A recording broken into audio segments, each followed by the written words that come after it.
chaque département, dans chaque région, vous avez en général un syndicat qui s'est installé. C'est l'Union des métiers de l'industrie et de l'hôtellerie et de la restauration. Donc vous avez aussi les saisonniers, vous avez aussi les cafés, les bars de nuit, vous avez tous ces professionnels. Et à côté, à chaque fois s'implante l'UMI Formation, qui travaille avec l'UMI. Nous, on s'occupe de la partie sociale, on s'occupe de la partie juridique, on est là proche des chefs d'entreprise, on les aide. On essaie aussi d'avoir auprès de la préfecture, auprès de la DIECT, des relations pour pouvoir améliorer le travail des chefs d'entreprise.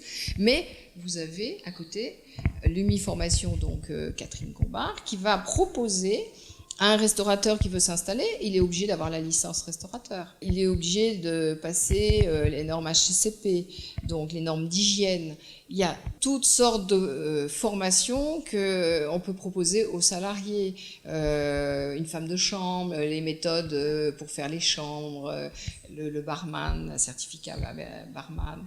Donc c'est tout ce que Catherine fait. Si on a l'IROM et emploi, vous disiez tout à l'heure que le recrutement pour vous c'est difficile de trouver des Martiniquais dans le secteur de l'hôtellerie-restauration. Quand je passe une annonce, si c'est en cuisine, je n'ai pas besoin d'anglais. Et si j'ai un bon chef, il peut former un jeune, ou on va le prendre en contrat de professionnalisation, on peut le former, il ira à l'école, et là il va être formé aussi au sein de notre entreprise. Si c'est dans le service du restaurant ou au bar, il est en contact avec la clientèle. Comme depuis 2-3 ans, on essaye d'avoir une clientèle américaine, allemande, italienne, on a besoin de ces langues-là. Donc, à chaque fois qu'on passe une annonce, on va mettre le niveau requis et de préférence des langues. Là, on a une grosse difficulté, c'est que peu de Martiniquais correspondent à la demande. Ou alors, ils sont partis en métropole.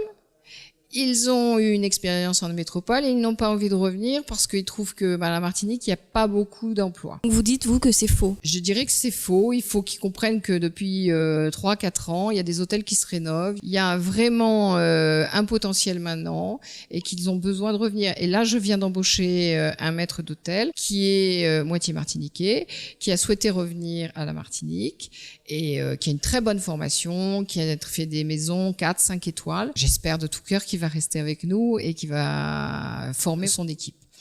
Mais lui-même passe des annonces et il me dit « je suis obligé de prendre des métropolitains parce que je n'arrive pas à trouver ». Est-ce qu'il y a de la place donc pour les diplômés, master et plus dans l'hôtellerie-restauration en Martinique? Dans des grosses structures telles que la nôtre, au niveau administratif, on a 2 personnes qui ont fait des bac +3, bac +5 et qui travaillent avec nous. Il y a de la place dans les grosses structures, oui, on a besoin. Ce que je regrette, par exemple, je fais une formation pour mon fils, assistant de direction, il n'y a pas à la Martinique. Voilà, donc c'est un contrat de professionnalisation qui a été fait, mais il n'y a pas de formation, on est obligé de le faire à Paris.